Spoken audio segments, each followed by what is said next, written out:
ওয়া বারাকাতুহু। প্রিয় শিক্ষার্থীবৃন্দু, আশা করি করোনাকালীন সময়ে তোমরা ভালো আছো। আমি ভালো আছি। তোমরা সুখে থাকো, শান্তিতে থাকো, ভালো থাকো এই কামনা করে শুরু করছি। আমি মোহাম্মদ মিজানুর রহমান, আরবি প্রভাষক, বিরানপুর মদিনাতুল উলুম আলিম মাদ্রাসা।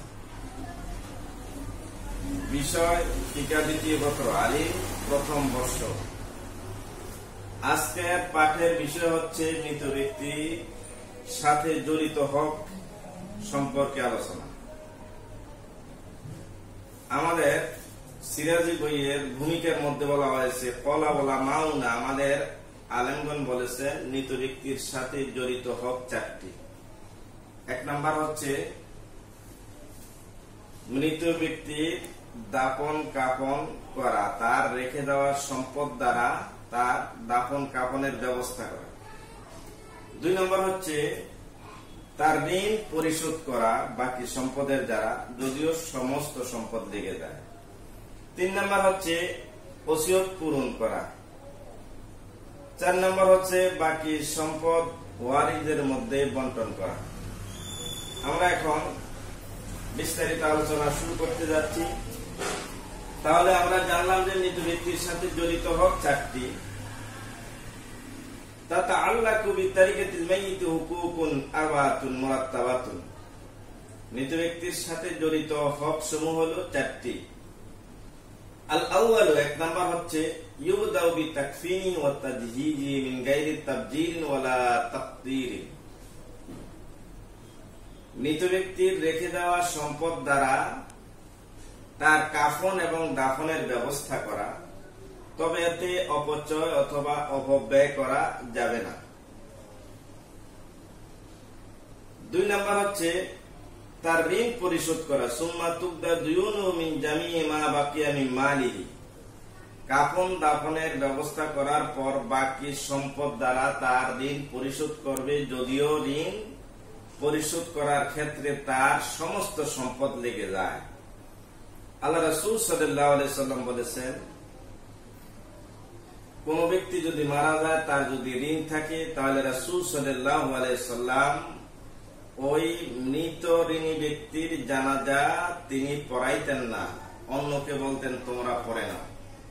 যদি কোন ব্যক্তি বলতো যে আমরা তার ঋণের জামিনদার হলাম, তাহলে আল্লাহ রাসূল তার জানাজা পড়াইতেন, না হয় পড়াইতেন।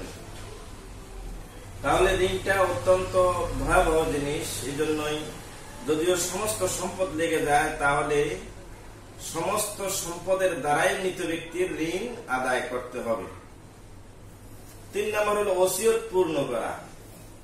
ওসিয়ত পূরণ করা, সেটা ঋণ পরিশোধ করার পর মৃত ব্যক্তির রেখে যাওয়া যে সম্পদ থাকে, ওই সম্পদের 3 ভাগের 1 ভাগ দ্বারা যতটুকু পূরণ করা যায় ততটুকু পূরণ করবে। যদি ওসিয়ত থাকে তার রেখে যাওয়া সম্পদ থেকে বেশি, তাহলে রেখে যাওয়া সম্পদ পুরাপুরি দ্বারা পরিশোধ করা, ওসিয়ত পূর্ণ করা যাবে না। যে আল্লাহ রাসূল বলেন 3 ভাগের 1 ভাগ দ্বারাই ওসিয়ত পূর্ণ করবে, যতটুকু পূরণ করা যায়। আল্লাহ রাসূল সাল্লাল্লাহু আলাইহি সাল্লাম তার এক সাহাবীকে মুমূর্ষ অবস্থায় দেখতে যান। তখন ওই সাহাবা বলল, ইয়া রাসূলুল্লাহ, আমার তো অনেক সম্পদ আছে, আমি আল্লাহর রাস্তায় সমস্ত সম্পদ ব্যয় করতে চাই। আল্লাহ রাসূল সাল্লাল্লাহু আলাইহি সাল্লাম বললেন, না, পারবে না। দ্বিতীয়বার ওই সাহাবা বললেন, তাহলে অর্ধেক সম্পদ ব্যয় করব। আল্লাহ রাসূল বললেন, না, তাও না। তৃতীয়বার যখন ওই সাহাবা বললেন, আমার সম্পদের 3 ভাগের 1 ভাগ আমি আল্লাহর রাস্তায় ব্যয় করব, তখন আল্লাহ রাসূল বললেন, সেটাও তো অনেক। তাহলে 3 ভাগের 1 ভাগ দ্বারা ওসিয়ত পূর্ণ করবে, বাকি সম্পদ যা আছে 4 নম্বর হলো বাকি সম্পদ দ্বারা ওয়ারিসদের মধ্যে বন্টন করে দিবে। বাকি সম্পদ ওয়ারিসদের মধ্যে বন্টন করে দিবে। তাই এখানে ভূমিকার মধ্যে বলা হয়েছে যে সুম্মা তুকদা দুয়ুনু মিন জামিই মা বাকিয়া মিন মালিহি। দ্বিতীয় হচ্ছে তার ঋণ পরিশোধ করবে, যদিও সমস্ত সম্পদ লেগে যায়। সুম্মা তুনফাজু ওয়াসায়াহু। তারপর তৃতীয় নম্বর হচ্ছে তার ওসিয়ত, মৃত ব্যক্তির ওসিয়ত সমূহ পূর্ণ করবে। সুম্মা তুনফাযু মানে তুকমালু, অতঃপর পূর্ণ করবে। ওয়াসায়াউ তাহার ওসিয়ত সমূহ মিন সুলুসি 3/1 দ্বারা, 1/3 দ্বারা, মা বাকিয়া যা অবশিষ্ট আছে বাদাত দাইন ঋণ পরিশোধ করার পর। সুম্মা ইউকাসসামুল বাকি, অতঃপর বাকি সম্পদ বন্টন করে দিবে বাইনা ওয়ারাসাতিহি, মৃত ব্যক্তির ওয়ারিসদের মধ্যে, উত্তরাধিকারীদের মধ্যে, বিল কিতাবি কোরআনে বর্ণিত অংশসমূহ যেভাবে বন্টন করা হয়েছে সেভাবে, সুন্নাতে এবং হাদিসে যেভাবে বর্ণিত হয়েছে বন্টন করা হয়েছে সেভাবে, ইজমাই উম্মতে এবং ইজমাই উম্মতের দ্বারা বন্টন করতে হবে। এখানে কিয়াসের কোন স্থান নেই, যেহেতু 3টার কথা বলা হয়েছে, কোরআন, সুন্নাহ এবং ইজমাই উম্মতের দ্বারা বন্টন করতে হবে।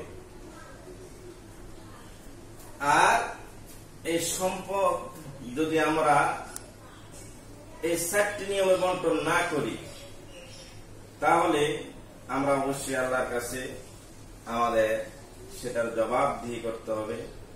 আল্লাহ রাব্বুল আলামিন আমাদেরকে মৃত ব্যক্তির রেখে দেওয়া যে সম্পদ আছে সেই সম্পদগুলি 4টি নিয়মে বন্টন করার তৌফিক দান করুক। আমিন।